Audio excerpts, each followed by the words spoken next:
शकुनी के षड्यंत्र के तहत कुंती सहित 5 पांडवों को वारणावत भेज दिया जाता है, जहां लाक्षागृह में उन्हें जलाकर मारने की योजना रहती है। इस बीच महामंत्री विदुर अपने आदमियों को भेजकर गुप्त रूप से लाक्षागृह से नदी के किनारे तक एक सुरंग खुदवा देते हैं, जिसके पता पांडवों को भी नहीं चलता है। इस सुरंग से पांडवों को अग्निकांड के दौरान बचाने की योजना रहती है।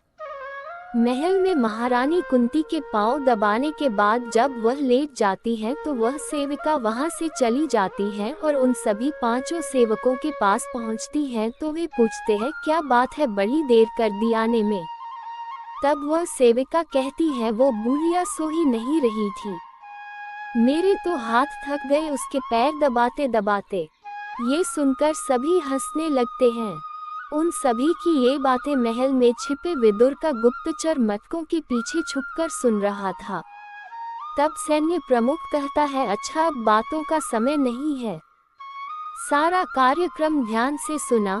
अभी मैं जाता हूँ और बाहर जाकर दूसरे साथियों के साथ तैयारी करता हूँ। मेरे जाने के पश्चात तुम अंदर से किवाड़ बंद कर लेना और अपने अपने कक्ष के बाहर खड़े हो जाना, क्योंकि किसी भी राजकुमार को किसी भी समय किसी भी सेवा की आवश्यकता पड़ सकती है। उस समय तुम्हें तुरंत उपस्थित होना चाहिए, जिससे कि उन्हें किसी भी प्रकार का शक ना हो। और सुनो, आधी रात को तुम कोयल पंछी की आवाज तुम 3 बार सुनो तो समझ लेना आग लगने ही वाली है। सो तत्काल बाहर निकलकर जितनी दूर भाग सको भाग जाना। अच्छा अब मैं जाता हूँ, तुम अंदर से किवाड़ बंद कर लो। ये सारी बात विदुर का गुप्तचर वज्रदत्त सुन लेता है। 5 सेवक वहां से पांडवों के कक्ष के पास चले जाते हैं, लेकिन सेविका वही भोजन करने के लिए रुक जाती है। तब मटकों के पीछे छुपा वज्रदत्त वहां से निकलने का प्रयास करता है तो उसके धक्के से एक मटका गिरकर फूट जाता है। इस घटना से सेविका सतर्क हो जाती है और अपने पैरों में छुपी कटार निकाल लेती है। दोनों एक दूसरे को देख लेते हैं तो सेविका वज्रदत्त पर प्रहार करती है। फिर अंत में सेविका को खुद की ही कटार लग जाती है, जिसके चलते वह मर जाती है। वज्रदत्त उसके शव को छुपा ही रहा होता है कि 2 सेवक वहां पहुंच जाते हैं। तब वज्रदत्त की उनसे लड़ाई होने लगती है। तभी एक वज्रदत्त का एक साथी चीखता है, वीरसेन, वीरसेन, शत्रु आ गया। ये सुनकर वज्रदत्त के छुपे सभी साथी बाहर निकाल आते हैं। सभी में लड़ाई होती है। इस लड़ाई के शोर के कारण सबसे पहले भीम की नींद खुलती है। वह अपने कक्ष के बाहर निकलकर देखता है कि 2 लोग आपस में लड़ होते हैं। उनमें से एक उसका सेवक और दूसरा, जिसे वह नहीं जानता, वह वज्रदत्त होता है। भीम क्रोधित होकर वज्रदत्त को पकड़कर उठा लेता है। तभी अर्जुन की नींद भी खुल जाती है। युधिष्ठिर, नकुल, सहदेव और कुंती भी जाग जाते हैं। सभी कक्ष से बाहर आकर देखते हैं कि भीम ने किसी को उठाकर भूमि पर पटक दिया है और उसका गला पकड़कर कह रहा है, हत्यारे, तूने हमारे सेवक की हत्या कर दी, अब तू भी जीवित नहीं रहेगा। तब वज्रदत्त कहता है, राजकुमार, ये आपका सेवक नहीं शत्रु था। भीम कहता है, अपने प्राण बचाने के लिए तू झूठ बोल रहा है। इस पर वज्रदत्त कहता है, नहीं राजकुमार, मैं सच कह रहा हूँ, वो लोग धोखे से आप सबकी हत्या करना चाहते थे। राजकुमार, ये एक बहाना नहीं, सत्य है। ये एक बहुत बड़ा षड्यंत्र है। ये घर लाख से बनाया गया है, जिसे अभी आग लगा दी जाएगी। ये सुनकर युधिष्ठिर कहता है, भीम छोड़ दे इसे। भीम उसे छोड़ देता है। तब युधिष्ठिर पूछता है, जो बात तुमने अभी कही उसका क्या प्रमाण है तुम्हारे पास? तब वज्रदत्त कहता है, प्रमाण तो आइए मारे साथ। वज्रदत्त एक खंभे के पास जाकर अपनी कटार निकालता है और लोहे जैसे दिखने वाले खंभे में कटार से टुकड़े निकालकर बताता है, ये देखिए, ये लाख। फिर वह उस खंबे से और भी कई टुकड़े निकालकर बताता है। सभी के हाथ में एक एक टुकड़ा पकड़ाकर कहता है, ये देखिए, ये सारे का सारा महल लाख से बना है। ये देखकर 5 पांडव चौंक जाते हैं और फिर वे संपूर्ण महल को चारों ओर से देखते हैं। फिर वज्रदत्त एक कपड़ा निकाल कर कहता है, और ये लीजिए महामंत्री विदुर का पत्र। युधिष्ठिर वह पत्र पढ़ता है। वज्रदत्त कहता है कि महामंत्री विदुर जी ने कहा है कि आप जितनी जल्दी हो सके ब्राह्मणों का वेश धारण करके राज्य की सीमा से निकल जाइए। यदि दुर्योधन को पता चल गया कि आप इस लाक्षागृह से बच गए हैं तो वह नगर नगर गांव गांव अपने सैनिक भेजकर अपनी हत्या का प्रयास करेगा। ठीक समय आने पर विदुर जी आपको प्रकट होने का संदेश भेजेंगे। अब आप कृपा करके ये वस्त्र धारण कीजिए। इतनी देर में हम इधर से सुरंग खोदते हैं और उतनी देर में हमारे आदमी उधर से सुरंग खोदते हुए बस पहुंचने ही वाले हैं। उधर महल के बाहर महल को आग लगाने की तैयारी की जा रही होती है। इधर महल के अंदर वज्रदत्त उसके साथियों सहित 5 पांडव भी वस्त्र बदल कर सुरंग खोदने लगते हैं। कुछ समय बाद उधर दूसरी ओर से सुरंग खोदने वालों को वज्रदत्त व पांडवों के द्वारा सुरंग खोदने की आवाज आने लगती है। दोनों ओर से सुरंग खोदते हुए आगे बढ़ते हैं। महल के बाहर सभी सैनिक जलती मशालों से महल को चारों ओर से घेर लेते हैं। ये घटना श्री कृष्ण भी देख रहे होते हैं।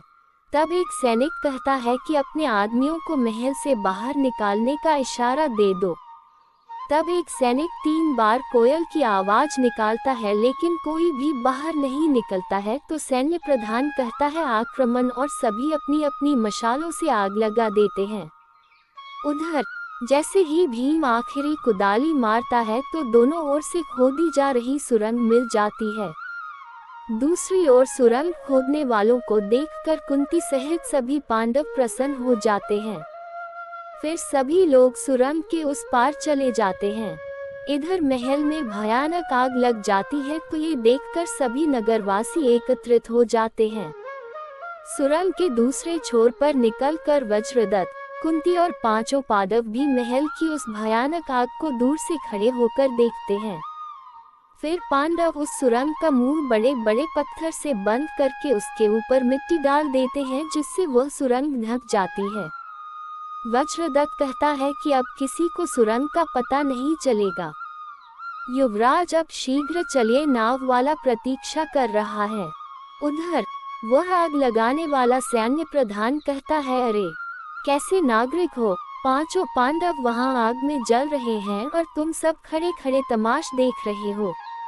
अरे कोई तो आग बुझाने का प्रयास करो। चलो सभी पानी के घड़ा लेकर आओ और आग बुझाओ। सभी पानी का एक एक घड़ा लाकर आग बुझाने का प्रयास करने लगते हैं लेकिन कुछ नहीं होता है। एक सैनिक उस प्रधान सैनिक के पास आकर कहा है, बधाई हो सरदार, बधाई हो, क्या खूब अग्निदेव प्रसन्न हुए हैं।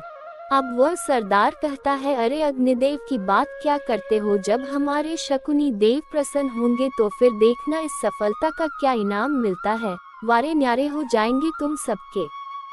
इधर नाव में बैठने से पूर्व वज्रदत्त पांडवों से कहता है कि पार उतरते ही उत्तर दिशा में जाइएगा। 10 कोस जाने पर एक जगह वट के 4 वृक्ष मिलेंगे। वहां से पश्चिम की ओर 20 कोस जाने के पश्चात एक पहाड़ी मिलेगी। उस पहाड़ी को पार करने के पश्चात सीधे चलते जाइए। उधर कोई नगर नहीं है, केवल कुछ वनवासी जातियां रहती हैं। वहीं से हस्तिनापुर की सीमा समाप्त हो जाएगी और पांचाल देश की सीमा प्रारंभ हो जाएगी। आप पांचाल के गांवों में इसी ब्राह्मण के वेश में घूमते रहिए। वही महामंत्री जी का आपको अगला संदेश मिलेगा। उधर महल आग में धू धू कर जल रहा होता है तो एक नागरिक कहता है, देखो बेचारी कुंती का कैसा दुर्भाग्य है कि 5 जवान बेटों के साथ आग में जलकर मर गई। एक महिला रोते हुए कहती है, कहने को तो महारानी थी परंतु इस जीवन में क्या सुख पाया उसने। इस पर एक कहता है कि एक बात बड़ी विचित्र है कि इतना बड़ा महल जलकर खाक हो गया परंतु इसमें ईंट पत्थर का कहीं नामो निशान नहीं। ये सुनकर दूसरा कहता है कि मुझे तो दाल में कुछ काला लगता है, कहीं दुर्योधन आदि ने कोई षड्यंत्र न रचा हो। इस तरह नागरिकों में कई तरह की बातें होती हैं।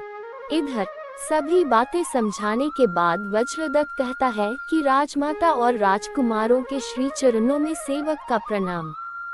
तब युधिष्ठिर कहते हैं, वज्रदत्त, तुम्हारी इस सहायता के लिए हम तुम्हारे सदैव ऋणी रहेंगे। विदुर काका को हमारा प्रणाम कहता। तब अर्जुन बीच में ही कहता है कि और काका को ये भी कहना कि वह भीम और अर्जुन की शक्ति पर पूरा भरोसा रखें। हम दोनों के रहते युवराज युधिष्ठिर का अधिकार कोई नहीं छीन सकता, और कहना कि उनकी आज्ञा अनुसार अभी तो हम अज्ञातवास में चले जाते हैं, परंतु बहुत देर भिखारियों के वेश में नहीं रह सकेंगे। अपने भाई का अधिकार मांगने के लिए अतिशीघ्र अर्जुन हस्तिनापुर के दरवाजे खटखटाने आएगा। ये सुनकर युधिष्ठिर कहते हैं कि विदुर काका से तुम ऐसी कोई भी बात मत कहना वज्रदत्त। उनसे कहना कि हम उनके संदेश की प्रतीक्षा करेंगे कि आगे हमें क्या करना चाहिए। वे जैसी आज्ञा देंगे वैसा करना हमारा धर्म होगा। वज्रदत्त कहता है, जी युवराज। फिर सभी नाव में सवार होकर निकल जाते हैं। तब वज्रदत्त अपने साथी वीरसेन से कहता है कि तुम इसी क्षण घोड़े पर सवार होकर निकल जाओ और महामंत्री को जाकर सूचना दो कि उनकी योजना सफल हो गई है। उधर महल की आग बुझे के बाद वही सैन्य प्रधान या सरदार राख में हड्डी और कंकाल के सामने बैठकर सभी नागरिकों के सामने रोने का नाटक करता है और कहता है कि अब मैं महाराज को क्या मुंह दिखाऊंगा। इस अग्निकांड ने हमारे वारनावत पर सदा के लिए कलंक लग गया। मुझे क्षमा करना महारानी कुंती, मैं आपके जीवन की रक्षा नहीं कर सका। इधर नाव में सवार नकुल कहता है, कैसा भयानक षड्यंत्र था। यदि उस वक्त हम सब नींद सोए होते तो सब कुछ नष्ट हो जाता। तब युधिष्ठिर कहता है, हाँ नकुल, आज तो विदुर काका ने ही हम सबके प्राणों की रक्षा की। हमें उनका आभार मानना चाहिए। ये सुनकर माता कुंती कहती है, उनके उपकार का धन्यवाद अवश्य करना चाहिए, लेकिन जिन्होंने हम सबके प्राणों की रक्षा की है उनको भी हाथ जोड़कर नमस्कार करना चाहिए तुम्हें। तब नकुल पूछता है, किन्हें माँ? तब कुंती कहती है, वो जो जीवन और मृत्यु दोनों का स्वामी है, उन भगवान श्री कृष्ण को। तब कुंती सहित सभी उनको नमस्कार करते हैं और माता कुंती कहती है, अब आगे की यात्रा भी सुखद हो प्रभु, और मेरे बच्चों की सदा रक्षा करो। श्री कृष्ण कुंती की पुकार सुन लेते हैं। इसके बाद शकुनी रोते हुए महाराज धृतराष्ट्र और गांधारी के पास जाकर ये दुखद समाचार सुनाता है कि वारनावत में महल की आग में जलकर सभी पांडव अपनी मां कुंती के साथ मर गए हैं। ये सुनकर धृतराष्ट्र और गांधारी रोने लगते हैं। जय श्री कृष्ण।